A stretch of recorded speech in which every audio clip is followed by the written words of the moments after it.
Gold, trusted gold buyers. మీరు తాకట్టు పెట్టిన బంగారాన్ని విడిపించి ఈ రోజు ఉన్న మార్కెట్ ధరకు కొనబడను. దగ్గర తెప్పించుకుంటూ దాని ఎక్విప్మెంట్ మనం మొత్తం 5 దానికి $5.2 బిలియన్ కట్టాం మనం. దాంట్లో బ్యాటరీస్ 45,000 కోట్లు దాకా అయింది. బ్యాటరీస్ ఫైర్ చేసే బ్యాటరీస్ ఉండొచ్చు ఏదైనా. ఇప్పుడు మీరు ఇజ్రాయలీ ఐరన్ డోమ్ చూడండి. ఐరన్ డోమ్ నుంచి ఫైర్ చేసిన ఒక మిసైల్కి cost is $1 million. Incoming missile అది $20,000 కూడా ఉండదు, కానీ డిస్ట్రాయ్ చేయడానికి ఇంకా ఎక్కువ కాస్ట్ పెట్టాల్సి వస్తుంది. సో మనం దానికన్నా ఆకాష్ తీర్ వాడాం, ఇట్స్ లెసర్ కాస్ట్. ఇప్పుడు కొత్త కొత్త టెక్నాలజీలో ఈవెన్ ఇజ్రాయెల్ టెస్ట్ చేస్తున్నారు, మనం కూడా టెస్ట్ చేస్తున్నాం. లేజర్ వాడుకుంటున్నాం, అంటే మీకు ఫిజికల్గా ఏం ఫైర్ చేయట్లేదు, లేజర్తో డిస్ట్రాయ్ చేస్తున్నారు దాన్ని, ఇన్కమింగ్ మిసైల్. సో కాల్పు విరమణ అనేది ఇట్స్ అ ప్రాసెస్.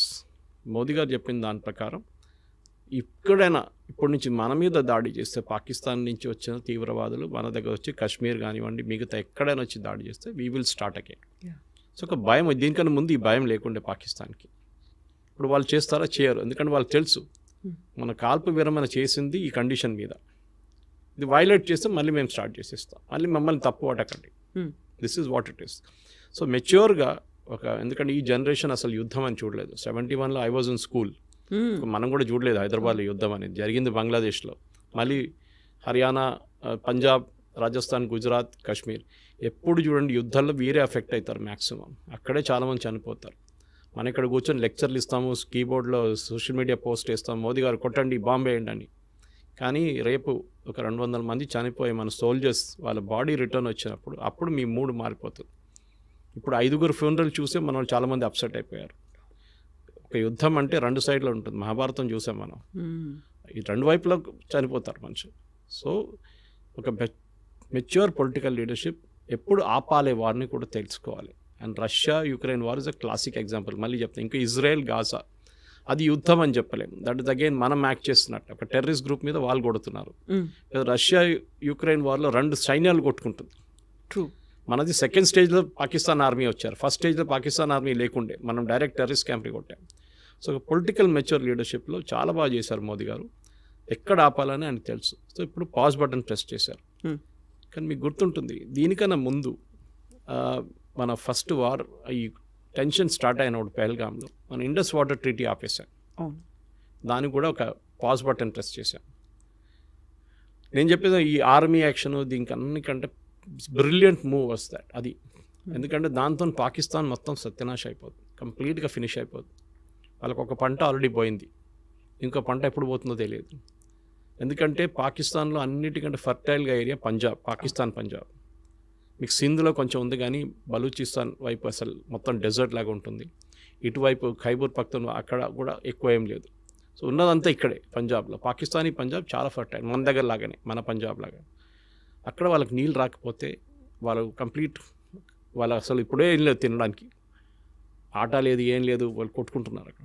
అసలు వాళ్ళు కంప్లీట్గా డిస్ట్రాయ్ అయిపోతారు. దానికోసం మీకు గుర్తుంటుంది, గుర్తు చేయండి, ఈ స్టార్ట్ చేసినప్పుడు ఏమన్నారు, నీళ్ళు ఆపేస్తే అది యుద్ధం అన్నారు. అక్కడ అంతా వాళ్ళకి తెలుసు అది ఇంపాక్ట్ అంటే. ఇప్పుడు అడుగుతున్నారు, రిక్వెస్ట్ చేస్తున్నారు ఇండియన్ గవర్నమెంట్, మనం నెగోషియేట్ చేద్దాం. ఎందుకంటే 1960లో సైన్ చేసిన అగ్రిమెంట్ ఇది. అప్పుడు మనం 80% నీళ్ళు వాళ్ళకి ఇస్తున్నాం అని చెప్పి అగ్రిమెంట్ సైన్ చేసుకుని చాలా పెద్ద తప్పు అది. Now that mistake has been corrected. మన పాపులేషన్ మారిపోయింది, మాకు కూడా దానికి రైట్స్ ఉన్నాయి. ఎందుకు లేదు, నేను if you see the river, నేను లే లదాఖ్ వెళ్ళినప్పుడు చూశాను, చాలా బాగుంటుంది, బ్యూటిఫుల్ ఉంటుంది, డెసలేట్. అక్కడ టిబెట్ నుంచి వస్తుంది అది వచ్చి ఇండస్ రివర్ మెయిన్ సిస్టమ్ అక్కడ. అది కాకుండా మనకు 3 వెస్టర్న్ ఫ్లోయింగ్ రివర్స్ ఉంది including Indus, 3 eastern flowing rivers ఉంది త్రూ పంజాబ్. సో ఇండస్, బియస్, సట్లజ్, యమునా అన్నీ, that is the continuous link అన్నమాట. మనం నీళ్ళు ఇప్పుడు ట్యాప్ లాగా ఆఫ్ చేయలేము దాన్ని, ఇండస్ని. It's a big system. కానీ ఈ యుద్ధంలో ఐ థింక్ లిమిటెడ్ ఆబ్జెక్టివ్స్ ఏమేమి ఉన్నా మన అన్ని సెకండ్ మనం వ్యాలిడేట్ చేసుకున్నాం మన ఎక్విప్మెంట్ ఎట్లా పనిచేస్తుంది అని. ఈ యుద్ధంలో మీరు ఎక్కడైనా సోల్జర్స్ తుపాకీలు తీసుకొని అక్కడ పరిగెత్తడం చూసారా అటువైపు, లేకుంటే ట్యాంకులతో చూసారా? టిపికల్ వార్ లేదన్నీ చూస్తాం మనం, కానీ యుద్ధం మారిపోయింది, స్ట్రాటజీస్ మారింది అండ్ మోర్ ఎక్విప్మెంట్. ఈ యుద్ధం ఎట్లా నడుస్తుంది అనేది కాన్సెప్ట్ మారిపోయింది. అది యుక్రెయిన్ రష్యా వార్లో తెలిసిపోయింది. ఈవెన్ ఇజ్రాయలీ గాజాలో కూడా హూతీస్ మిసైల్ ఫైర్ చేస్తున్నారు, ఇరాన్ మిసైల్స్ ఫైర్ చేస్తున్నారు, లెబనన్ వాళ్ళు ఫైర్ చేస్తున్నారు, ఇక్కడ హమాస్ వాళ్ళు ఫైర్ చేస్తున్నారు మిసైల్స్. ఇజ్రాయెల్ ఏమో దాన్ని ఆడుకుంటుంది. వాళ్ళు ఐరన్ డోమ్ కానివ్వండి, డేవిడ్ స్లింగ్ అండ్ పేట్రియట్, వాళ్ళ దగ్గర 3 డిఫెన్స్ సిస్టమ్స్ ఉన్నాయి, ఎయిర్ సిస్టమ్స్. ఒకటి 60 కిలోమీటర్ దాకా, ఒకటి 200 కిలోమీటర్ల దాకా, ఇంకోటి ఇంటర్కాంటినెంటల్ బ్యాలిస్టిక్ మిసైల్ డీల్ చేయడానికి పేట్రియట్. మన దగ్గర కూడా అదే, మన దగ్గర కూడా 3 డిఫరెంట్ టైప్స్ ఆఫ్ 4 ఉన్నాయి మన దగ్గర. ఆకాష్ నుంచి మన నార్మల్ యాంటీ ఎయిర్క్రాఫ్ట్ గన్ నుంచి అక్కడి నుంచి మొదలవుతుంది అనమాట. Last one is SU-400. So మన దగ్గర అన్ని ఎక్విప్మెంట్ వ్యాలిడేట్ అయిపోయింది. బ్యాటిల్ ఫీల్డ్ కండిషన్లో ఎట్లా పనిచేస్తుంది, మీరు ల్యాబ్లో తయారు చేసుకున్న బాగానే ఉంది, ఫీల్డ్ ట్రయల్ చేస్తాను బాగానే ఉంది, కానీ బ్యాటిల్ కండిషన్లో పనిచేస్తుందా లేదో చెప్పలేము. పాకిస్తాన్ ఆ రోజు మీకు గుర్తుంటుంది, ఒకటేసారి వాళ్ళు మన మీద 15 మిసైల్స్ ఫైర్ చేశారు. S400 చెప్పచ్చు. S400కి ఒకటేసారి they can up to 300 missiles tackle చేయొచ్చు, ఏ సోర్స్ నుంచి ఎక్కడి నుంచి వస్తే కూడా. సో ఇది పెద్ద సబ్జెక్ట్ యాక్చువల్లీ. కానీ దీన్ని మనం రష్యా దగ్గర తీసుకున్నప్పుడు మనకు కూడా డౌట్ ఉంది, మీకు గుర్తుంటుంది, అప్పుడు US మన మీద శాంక్షన్స్ థ్రెటన్ చేశారు, మీరు ఇది కొంటే అంతే సంగతి, మిమ్మల్ని మీద శాంక్షన్. మోదీ గవర్నమెంట్ చెప్పారు ఓకే. అది ఐ థింక్ గోవా కాన్ఫరెన్స్లో, గోవాలో మన బ్రిక్స్ సమ్మిట్ జరిగినప్పుడు అగ్రిమెంట్ సైన్ చేశారు రష్యాతో. ఇప్పుడు US అన్నారు మీరు తీసుకుంటే రష్యా శాంక్షన్, కానీ మనం we went head political leadership, Modi గారి లీడర్షిప్ ఒక డిసిషన్ తీసుకున్నారు, సరే శాంక్షన్స్ చూసుకుందామని. కానీ వాళ్ళు ఏం చేయలేదు, ఎందుకంటే వాళ్ళ ఎక్విప్మెంట్ అమ్మాలని చూసారు మన దగ్గర, మనం తీసుకోలేదు. అది ఇది తీసుకోకపోతే అది తీసుకుంటాము అని. ఎందుకంటే US గారు తీసుకున్న ప్రాబ్లం ఏమవుతుందంటే, రేపు మన దగ్గర ఏదైనా గొడవ అయితే, రేపు మనం పాకిస్తాన్ మీద దాడి చేసినా కానీ చైనాతోనే గొడవ పెట్టుకుంటే US చేస్తారు, వీళ్ళు దాని స్పేర్ పార్ట్ ఆపేస్తారు. మన పోఖ్రాన్లో చూసాం మనం అప్పుడు US దగ్గర నుంచి చాలా లిమిటెడ్ ఎక్విప్మెంట్ తీసుకున్నాం, కానీ మొత్తం అన్నీ ఆపేశారు వాళ్ళు. So we should be careful. యుద్ధం అనేది ఏదో వచ్చి కొట్టుకుందాం, ఇటు బాంబులు వేద్దాం, మోదీ గారు పాకిస్తాన్ని మొత్తం ధ్వంసం చేసేయండి, అది నడవదు. ఈవెన్ POK ఇష్యూ కూడా దానికన్నా పెద్ద ఇష్యూ. కాకపోతే ఇప్పుడు ఇంత అయిన తర్వాత సడన్గా విక్రమ్ మిస్త్రీ గారి మీద పడ్డారు, ఆయన అబ్యూజివ్ కామెంట్స్ అనేవి ఉన్నాయి, ట్రోల్స్ అనేవి ఉన్నాయి. ఏం జరుగుతుంది అనేది క్లారిటీ మిస్ అవుతుందా, లేకుంటే they are in a mood, at any cost మనం వెళ్ళిపోవాలి, కొట్టేయాలి, స్వాధీనం చేసుకోవాలి, ఈ ఒక ఎమోషన్ని క్రియేట్ చేసింది ఆ అట్మాస్ఫియర్ ఎందువల్ల అంటారు? ఇప్పుడు ఏమైపోతుందంటే ఇది ఒకటే ఇష్యూ కాదు, క్రికెట్ మ్యాచ్ నడుస్తున్నప్పుడు ఇదే ఇష్యూ ఉంటుంది. ఒక క్రికెట్ మ్యాచ్ ఓడిపోతే సంగతి అంతే, వీళ్ళందరూ కలిసి ధోని మీదనో కెప్టెన్ ఎవరున్నారు విరాట్ కోహ్లీయా లేకుంటే రోహిత్ శర్మ ఇవే పడతారు వీళ్ళందరూ కలిసి. సో మన దగ్గర ప్రాబ్లం ఏంటంటే, నేను చెప్పాను చూడండి, మన దగ్గర డ్రాయింగ్ రూమ్లో కూర్చొని IPL చూసుకుంటా ధోని దగ్గర బ్యాటింగ్ ఎట్లా చేయాలని చెప్తారు మన వాళ్ళు. True, they are all expert. ఒక వీక్ బడ్జెట్ వచ్చినప్పుడు అందరు బడ్జెట్ ఎక్స్పర్ట్స్, ఫైనాన్స్ ఎక్స్పర్ట్స్ అయిపోతారు. క్రికెట్ మొదలైతే అందరు క్రికెట్ ఎక్స్పర్ట్స్ అయిపోతారు. దాని తర్వాత ఇప్పుడు యుద్ధం వచ్చినప్పుడు అందరు యుద్ధం, అన్ని వార్ ఎక్స్పర్ట్స్ అయిపోతారు. మీరు కూర్చొని మోదీ గారికి అడ్వైస్ ఇవ్వక్కర్లేదు. మీరు చూసుంటారు, పెహల్గాం జరిగిన తర్వాత 5 రోజుల తర్వాత చాలామంది నా దగ్గర స్టూడియోస్లో అడిగారు ప్రశ్న, మోదీ గారు ఏంటి ఏం చేయట్లేదు, ఎందుకంత సైలెంట్గా ఉన్నారు, హిందీలో అడిగారు నా దగ్గర, మోదీ బాంబ్ క్యో नहीं डाल रहा है. నేను చిన్నపిల్లల ఆట కాదు ఇది. ఫస్ట్ ఆఫ్ ఆల్ ప్లానింగ్ ఉండాలి, ఇంటెలిజెన్స్ ఉంటుంది. ఎక్కడెక్కడ వాళ్ళ టెర్రర్ క్యాంప్స్, వాళ్ళ దగ్గర 24 టెర్రర్ క్యాంప్స్ ఉంది పాకిస్తాన్. మనం కొట్టింది 7 నుంచి 9, దాంట్లో 14 మిసైల్ యూస్ చేసాం మనం. ఒక స్పాట్లో మనం 3 సార్లు కొట్టాం, మీరు చూసుంటారు ఆ వీడియో వాళ్ళు చూపించిన దాంట్లో. సో ఆ పరిస్థితికి రావాలంటే 14, మీరు గుర్తుంటుంది మన ఉరి జరిగిన తర్వాత సర్జికల్ స్ట్రైక్స్ 9వ రోజు జరిగింది, పుల్వామా జరిగిన తర్వాత బాలాకోట్ స్ట్రైక్ 13వ రోజు చేసాం, ఈసారి 14వ రోజు చేసాం. టైం అన్నిటికీ ప్లానింగ్ ఉంది, ఎందుకంటే వాళ్ళు రెడీగా కూర్చున్నారు అక్కడ. పహల్గాం కాగానే ఇండియా అటాక్ చేస్తారని వాళ్ళకి తెలిసిపోయింది, టెర్రరిస్ట్ కానివ్వండి పాకిస్తాన్ ఆర్మీ. కానీ ఒక వారం తుపాకీ కూర్చొని పట్టిన మనిషి ఒక వారం తర్వాత అంటాడు ఏంటి ఎవరు రావట్లేదు, ఇది బోర్ కొడుతుంది కదా, మనం ఎంత కూర్చోవాలి చెప్పేసి పక్కన రిలాక్స్ అయిపోతారు. ఆ టైంలో కొట్టాలి. That is very important. Sun Tzu అని చెప్పి చైనీస్ ఫిలాసఫర్ ఉన్నారు, చాలా ఫేమస్, మీరు చదువుంటారు, ఆర్ట్ ఆఫ్ వార్ అనే ఒక బుక్ రాశారు. దాంట్లో he always says you should catch the enemy unprepared. చాలా ఇంపార్టెంట్. ప్రిపేర్డ్ ఉన్నప్పుడు మనం మిసైల్ ఫైర్ చేస్తే వాళ్ళు ఫైర్ చేస్తారు, మనకేం అడ్వాంటేజ్, మళ్ళీ మన మీద ధ్వంసం ఎక్కువైపోతుంది. సో వాళ్ళు ఈ షుడ్ మొత్తం ప్లానింగ్ చేసుకున్న తర్వాత, డీటెయిల్ ఇంటెలిజెన్స్ వచ్చిన తర్వాత మనకు కరెక్ట్గా హిట్ చేసాం. వాళ్ళు కూడా అడ్మిట్ చేస్తున్నారు ఇంతమంది చనిపోయారని చెప్పి. ఒక ప్లేస్లో అయితే ఏదో మస్జిద్ లోపల మహిళలు పిల్లలు అందరు చనిపోయారన్నారు. రాత్రి 1 గంటకు ఈ మహిళలు పిల్లలు మస్జిద్ లోపల ఏం చేస్తున్నారండి, ఎందుకున్నారు అక్కడ? అక్కడే మీకు క్వశ్చన్ వచ్చేది. ఇట్ వాజ్ నాట్ ఎ మస్జిద్ పేరు పెట్టుకున్నారు అంతే. అది ప్లేస్ చూడండి, ఇప్పుడు మీరు గూగుల్కి వెళ్ళి ఆ మస్జిద్ పేరు కొడితే పర్మనెంట్లీ క్లోజ్డ్ అని వస్తుంది. సో మొన్న కూడా పాకిస్తాన్ ప్రైమ్ మినిస్టర్ వెళ్ళి మేము మళ్ళీ మస్జిద్ని కట్టేస్తాం మళ్ళీ మొత్తం, అంటే వచ్చిన ఫండ్స్ IMF దగ్గర నుంచి ఫండ్ దీనికి వాడుకుంటారు వాళ్ళు. ఇక మనకు ప్రాబ్లం లేదు, వాళ్ళు ఏమని చేసుకోవచ్చు. ప్రాబ్లమ్ ఇస్ పాకిస్తాన్ ఆర్మీకి సర్వైవ్ చేయడానికి టెర్రరిజం కావాలి వాళ్ళకి. ఇప్పుడు కాదు, 35 సంవత్సరాల నుంచి చేస్తున్న పని వాళ్ళది.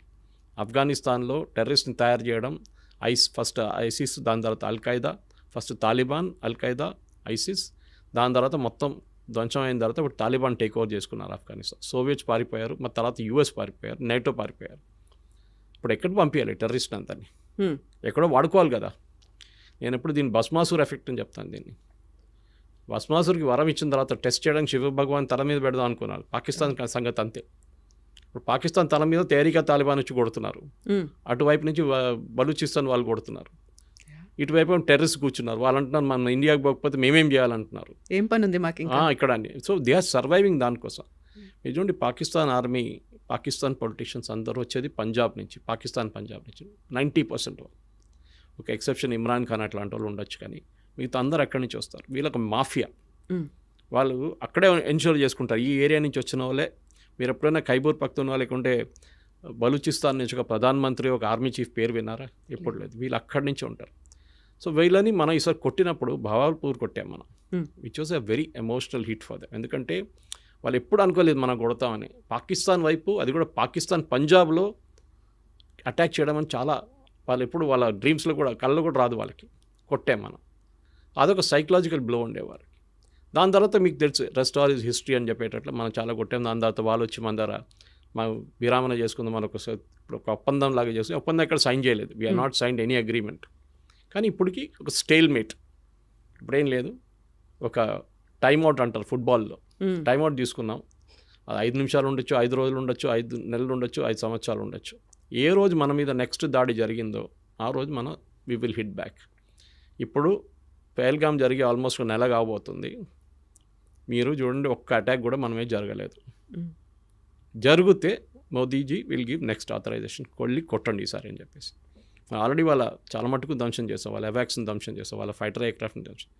వాళ్ళు కూడా చాలా మటుకు కాంట్రవర్సీ క్రియేట్ చేశారు. మేము రఫాల్ 5 రఫాల్, 1 రఫాల్, 3 సుఖాయిలు, 2 మిగ్లు కొట్టుపడేస్తామని చెప్పేసి. నిన్ననే government of India detailed statement ఒకటి ఇష్యూ చేశారు త్రూ ప్రెస్ ఇన్ఫర్మేషన్ బ్యూరో.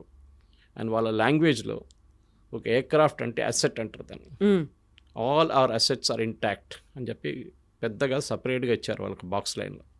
మనది ఒక్క ఎయిర్క్రాఫ్ట్ కూడా పోలేదు, ఒక ఎయిర్ ఫీల్డ్ కూడా అటాక్ కాలేదు. దానికోసం మీరు చూసుంటారు, మోదీ గారు కాగానే, ఈ సీజ్ ఫైర్ కాగానే మోదీ గారు ఫస్ట్ విజిట్ ఆదంపూర్కి వెళ్ళారు. Adampur second biggest air force base మనది. ఎందుకు వెళ్ళారంటే వీళ్ళని చెప్పారు, మేము ఆదంపూర్ మీద మిసైల్ కొట్టాం పాకిస్తాన్ వాళ్ళు అన్నారు, మొత్తం ధ్వంసం చేసాం, అక్కడ SU-400 ధ్వంసం చేసి అక్కడ ఫైటర్ ఎయిర్క్రాఫ్ట్ అని పోయిందని. మోదీ గారు వెళ్ళి నిలబడి, ఆప్టిక్స్ అంటారు మన ఇంగ్లీష్లో, లెఫ్ట్ షోల్డర్ మీద SU-400, రైట్లో ఒక మిగ్ నిలబడింది, MiG-29. That is optics. Modi గారు వచ్చింది ఆయన నార్మల్ ఎయిర్క్రాఫ్ట్లో కాదు, మిలిటరీ ఎయిర్క్రాఫ్ట్లో ల్యాండ్ అయ్యారు. అంటే runways working, systems are working, లేకుంటే ల్యాండ్ గారు. అదే టైంలో Pakistan army chief, Pakistan prime minister మన ఏదో వాళ్ళ బేస్కి వెళ్ళారు. ఎయిర్ ఫోర్స్ బేస్కి వెళ్ళలేదు, ఆర్మీ బేస్కి వెళ్ళారు. అది కూడా ఎట్లా వెళ్ళారు? కార్లో జీప్లో వెళ్ళారు. దట్ మీన్స్ వాళ్ళ దగ్గర ఉన్న ఎయిర్ ఫోర్స్ బేస్ ధ్వంసం అయిపోయింది, అక్కడ ల్యాండ్ చేయలేమని చాలా క్లారిటీ వచ్చేస్తున్నారు. సో యుద్ధం అనేది మన వాళ్ళు కూడా దే షుడ్ అలౌ పొలిటికల్ ఎస్టాబ్లిష్మెంట్ని వాళ్ళ పని చేయనియండి, వాళ్ళకి తెలిసి ఏం చేయాలని చెప్పి. విక్రమ్ మిస్త్రీ గారి మీద చేసిన దాడి ఐ థింక్ మన దేశంలో ఒక కల్చర్ అయిపోయింది. ఎవరైనా మీ ఒపీనియన్కి వ్యతిరేకంగా ఏమైనా చెప్పారంటే వాళ్ళ మీద ట్రోల్ చేస్తారు. He's only a messenger. ఆయన ఒక స్టేట్మెంట్ తీసుకొచ్చి చెప్పారు అంతే.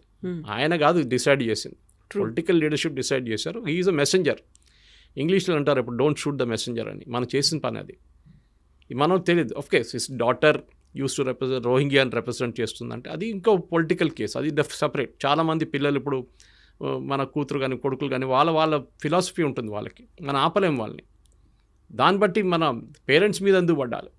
అది అఫ్కోర్స్ అమ్మాయి మీద దాడి చేస్తారు, చాలా ట్రోల్ చేశారు, ఆమెని మళ్ళీ ఆమె అకౌంట్ ప్రైవేట్ చేసేసింది.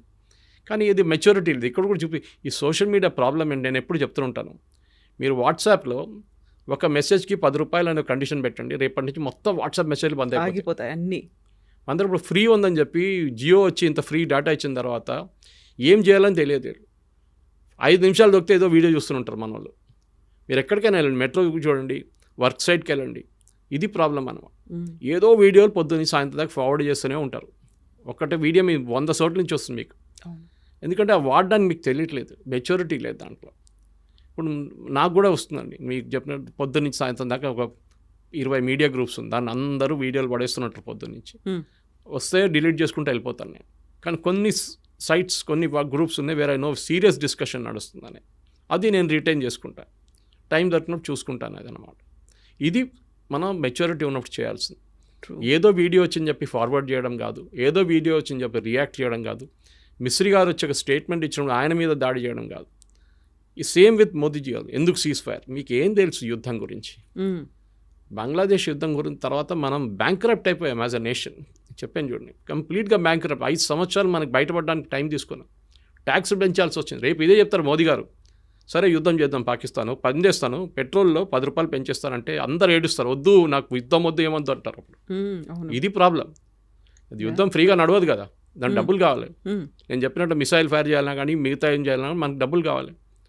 సరే మనం అప్పుడు చేసాం కూడా, we had put a cess at that time. చైనాతో జరిగినప్పుడు సెస్ పెట్టాం మనం, డబ్బులు కావాలి కదా. ఇప్పుడు అందరూ అంటున్నారు మేము జిఎస్టీ కడుతున్నాం కదా, బాగా చేశారు మీరు, జిఎస్టీ బాగానే వాడుకుంటున్నారని చెప్పి. ఏది తెలియదు అసలు. ఎక్విప్మెంట్ ఎప్పుడు కొన్నాము, ఇప్పుడున్న మన దగ్గర అకాక్ గన్స్ అంటాం, మన యాంటీ ఎయిర్క్రాఫ్ట్ గన్స్ ఎప్పటి నుంచో వాడుకుంటున్నాం, ఆకాష్ తీర్ తయారు చేసాం, మన నాలెడ్జ్ వాడుకున్నాం మనం. ఈసారి ప్రతిసారి ఇంకొక కామెంట్ వస్తుంది, ఆరోపణ వస్తుంది, అన్నిటికంటే ఎక్కువగా డిఫెన్స్ కోసం ఎందుకు అంత ఖర్చు పెడుతున్నారు, రక్షణ బలగాల మీద అంత ఖర్చు పెట్టి బడ్జెట్ కేటాయించాల్సినటువంటి అవసరం ఏముంది అనే ఒక మాట ఉంటుంది చూడండి.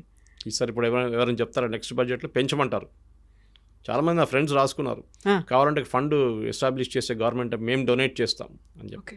చూడండి, మూడు మారిపోయింది ఇప్పుడు సడన్గా. ప్రాబ్లం ఎక్కడ వస్తుందంటే, ఫస్ట్ ఆఫ్ ఆల్ ఈ లిమిటెడ్ ఎంగేజ్మెంట్లో చాలా ఒక పెద్ద, అది చాలామంది ప్రేక్షకులు అది చూడలేదు. ఈవెన్ ఈ defence, so called defence expert కూడా మాట్లాడలేదు. మన దగ్గర ఈసారి ఈ ఆకాష్ తీర్ కానివ్వండి, యాంటీ ఎయిర్క్రాఫ్ట్ గన్స్ వాడింది అగ్నివీర్ అని చెప్పి యంగ్స్టర్స్ని తీసుకున్నారు లాస్ట్ 3-4 సంవత్సరాలు. వాలంటీర్స్ లాగా వాళ్ళు there limited service, short service commission అంటాం మిలిటరీలో. ఈవెన్ ఆఫీసర్స్ కూడా షార్ట్ సర్వీస్ కమిషన్ చేసుకుంటారు చాలామంది. మేజర్ లెవెల్లో they will retire and civilian లైఫ్లో వెళ్ళిపోతారు. అగ్నివీర్ తీసుకొచ్చి ఎంత పెద్ద గొడవ చేసాం మీకు గుర్తుంటుంది. రాహుల్ గాంధీ కానీ మిగతా వాళ్ళు కానీ ఇక్కడ తగలబెట్టారు, ఫైరింగ్ జరిగింది. ఈ యంగ్స్టర్ ఇప్పుడు వస్తున్న యంగ్స్టర్స్కి వాళ్ళ దగ్గర స్కిల్ ఉంది, టెక్నికల్ స్కిల్. మీరు చూడండి, ఐటీఐలో వెళ్ళి ఎక్కడో చదువుకుంటాడు, అందరు ఇంజనీర్లు కాదు కదా, కొంతమంది ఉండొచ్చు. ఈ చేసుకున్న వాళ్ళు దే ఆర్, ఎందుకంటే నాకు తెలిసిన ఒక బ్రిగేడియర్ ఎక్కడ ఉన్నప్పుడు సికింద్రాబాద్, ఆయన he was training Agniveer and he told me, ఆయన చెప్పారు నా దగ్గర, సురేష్ వీళ్ళంతా బ్రిలియంట్ తెలుసా, వీళ్ళకి ఒక ట్యాంక్ ఇచ్చి 2 నెలలు మీరు ట్యాంక్ మీద పనిచేయండి, దాన్ని తిప్పి మొత్తం అక్కడ ఇప్పి ఎక్కడ పెట్టండి అంటే తర్వాత మొత్తం ట్యాంక్ నిప్పేసి రిటర్న్ ఫిట్ చేస్తారు నెల లోపల అంటున్నారు. మా దగ్గర 40 సంవత్సరాల నుంచి ఉన్న వాళ్ళకి చేయలేకపోతున్నారు. సో ఈ యంగ్స్టర్స్ ఉన్న, ఇప్పుడు తీసుకునే యంగ్స్టర్స్ వాళ్ళు చాలా మట్టుకు టెక్నాలజీతో ఫ్రీక్వెంట్గా వాళ్ళు హ్యాండిల్ చేస్తూ ఉంటారు. వేరస్ ఈ ఓల్డర్ జనరేషన్కి ఆ కేపబిలిటీ లేదు. నెక్స్ట్ మన ఆర్మీ ఏజ్, యావరేజ్ ఏజ్ కూడా తగ్గింది. పెన్షన్స్ అండ్ శాలరీస్ అది కూడా తగ్గింది. పెద్ద ఆర్మీ ఇప్పుడు చూస్తున్న ఇట్లాంటి యుద్ధాల్లో మనకు పెద్ద ఆర్మీ ఏం అక్కర్లేదు. మనకు కావాల్సింది టెక్నాలజికలీ కాంపిటెంట్గా ఉన్న మనుషులు కావాలి, అబ్బాయిలు అమ్మాయిలు కానీ. ఇప్పుడు కూడా జరిగిన ఈ యుద్ధంలో నాకు తెలిసిన మట్టుకు కాన్ఫిడెన్షియల్ సోర్స్ నుంచి చాలా ఈ కంట్రోల్ జోన్స్ హ్యాండిల్ చేసింది వాస్ విమెన్. ఎందుకంటే వాళ్ళు కూడా టెక్నికలీ కేపబుల్గా చాలామంది ఉన్నారు. సో అది మీరు either it be ATCs or అక్కడ కూర్చొని డ్రోన్ హ్యాండిల్ చేస్తున్న వాళ్ళు ఉండొచ్చు, మిసైల్ ఫైర్ చేస్తున్న ఉండొచ్చు, వీళ్ళందరూ రాడార్ని కాన్సిస్టెంట్గా చూస్తూనే ఉన్నారు. అది కేపబిలిటీ అనలైజ్ చేయడం, ఏ మిసైల్ ఎక్కడ ఫైర్ చేయాలని చెప్పేసి, అది ఎక్కడి నుంచి వస్తుంది, ఎంత స్పీడ్లో వస్తుంది ఆ మిసైల్ అని చెప్పేసి, is it coming at 2.5 times the speed of sound, లేదు నార్మల్ మిసైల్ పంపిస్తున్నారా, బ్లాండ్ డ్రోన్ పంపిస్తున్నారా, లోడెడ్ డ్రోన్ పంపిస్తున్నారా, దీస్ ఆల్ అనలైజ్ చేయాల్సి వస్తుంది అనమాట. సో మీకు టెక్నికలీ కాంపిటెంట్ యంగ్స్టర్స్ కావాలి ఆర్మీలో ఇప్పుడు. సో నేను నెక్స్ట్ జనరేషన్ రిక్రూట్ చేస్తున్నాడు కావాలంటే కంపల్సరీగా మినిమం ఐటీఐని పెట్టండి. అట్లీస్ట్ ఐటీఐలో కొంతమంది వెళ్ళి చదువుకుంటారు. ఇప్పుడు ఐటీఐకి వెళ్ళినోడు ఏం పని లేనోడు అక్కడికి వెళ్తారని చెప్పి ఒక కాన్సెప్ట్ వచ్చేస్తుంది అనమాట. అది కాకుండా ఇప్పుడు ఇట్లా చూపిస్తే కొత్తగా ట్రైనింగ్, ఆర్మీ వాళ్ళు కూడా వాళ్ళ ఎక్విప్మెంట్ ఇచ్చి ట్రైనింగ్ చేపిస్తే ఐటీఐలో రెడీమేడ్గా వాళ్ళకి ప్రొడక్ట్స్ దొరుకుతారు, వాళ్ళకి ఒక టాలెంట్ వచ్చేస్తుంది, మ్యాన్ పవర్ వచ్చేస్తుంది వాళ్ళకి. ఇది జరగాలి. సో ఫ్యూచర్ ఆఫ్ వార్ఫేర్ అనేది ట్యాంకులు కాదు, ఉంటుంది ట్యాంక్ లేదని చెప్పట్లేదు, ఈవెన్ సోల్జర్స్, ఇన్ఫెంట్రీ కాదు, ఉండొచ్చు, అది కూడా ఉంటుంది, ఇన్ఫెంట్రీ యూస్ ఇన్ఫెంట్రీకి ఉంటుంది. కానీ మనం జాగ్రఫీ కోసం వెళ్ళట్లేదు. రష్యా యుక్రెయిన్ జాగ్రఫీ కోసం కొట్టుకుంటున్నారు. మేము 100 కిలోమీటర్లు గుంజుకుంటాం మీ దగ్గర నుంచి, వీళ్ళేమో మీ దగ్గర నుంచి 100 కిలోమీటర్లు గుంజుకుంటాం. మనకు ఆ ప్రాబ్లమే లేదు. మీరు పిఓకే గురించి రెఫరెన్స్ చెప్పారు ఒకసారి. పిఓకే తీసుకోవడం చాలా ఈజీ మాట్లాడడం. Again drawing room situation. POK గుంజుకుందాం మనం. ఈవెన్ అప్పుడప్పుడు అమిత్ షా గారు కూడా అన్నారు, ఫస్ట్ ఆఫ్ ఆల్ పిఓకే తీసుకుంటే అక్కడున్న టెర్రరిస్ట్ని మొత్తం మనం తీసుకోవాలి కదా. అవును కదా. అక్కడున్న ముస్లిం పాపులేషన్ మనతో వాడారు, వాళ్ళు పాకిస్తాన్ వాళ్ళు మన దగ్గరికి ఎందుకు వస్తారండి? ఆ కల్చర్ డిఫరెంట్గా ఉంది. కల్చర్ ఒకటే కాదు, ఇప్పుడు మీరు రేపు వెళ్ళి నేను బంగ్లాదేశ్ కాన్కర్ చేస్తాను అంటే బంగ్లాదేశ్ వాళ్ళు ఎందుకు వస్తారు భారతదేశంతో? రారు. వాళ్ళంటే మాది స్వతంత్రం, ఇది పిఓకే ఉండొచ్చు, పాకిస్తాన్ ఆక్యుపైడ్ కాశ్మీర్ ఉండొచ్చు, కానీ అక్కడ ఉన్న వాళ్ళు పాకిస్తానీ వాళ్ళు, ఇప్పుడు కాశ్మీర్ వాళ్ళు కాదు. అది జనరేషన్లు మారిపోయాయి. అక్కడ వాళ్ళు పాపులేషన్ రీసెటిల్ చేశారు. పంజాబ్ వైపు నుంచి, సింధు వైపు నుంచి చాలామందిని తీసుకొచ్చి రీసెటిల్ చేశారు పిఓకేకి. పాపులేషన్ మేట్రిక్స్ మారిపోయింది. రెండోది, మీరు ఇండియన్ పాపులేషన్ తీసుకుంటే ఇదే బీజేపీ వాళ్ళు ఏడుస్తారు రేపు, అరే అందరు ముస్లిమ్స్ వచ్చేసారు, 10 లోక్సభ సీట్లు వాళ్ళకి పోయింది ఇప్పుడు అని చెప్పేసి. సో మీరు ప్రాక్టికల్గా అగైన్ చెప్పడం చాలా ఈజీ. పిఓకేకి తీసుకుందాం, మోదీ గారు వెళ్ళండి బాంబు పంపి 2 బాంబులు పడేయండి, అది కాదు, అంత ఈజీ కాదు. మన దగ్గర ఉన్న కాశ్మీర్ని ముందు మేనేజ్ చేసుకుందాం మనం, తర్వాత పిఓకే గురించి మాట్లాడదాం. It's an unsettled issue. అది ఇప్పుడు కాదు, హిస్టారిక్లీ 1948లో రాజా హరి సింగ్ అడిగినప్పుడు నెహ్రూ హెల్ప్ చేయలేదు టైంలో. ఆ రోజు టైంలో హెల్ప్ చేసి ఉంటే ఇండియన్ ఆర్మీని పంపిస్తే మనకి పిఓకే ప్రాబ్లమే లేకుండా పిఓకే కూడా మన దగ్గర ఉండిపోతుండే. అక్కడ ఉన్న 2 చోట్ల మనకు పనికి వస్తుంది. ఒకటి గిల్గిత్ బాల్టిస్తాన్, న్యాచురల్ రిసోర్సెస్ చాలా ఉన్నాయి అక్కడ.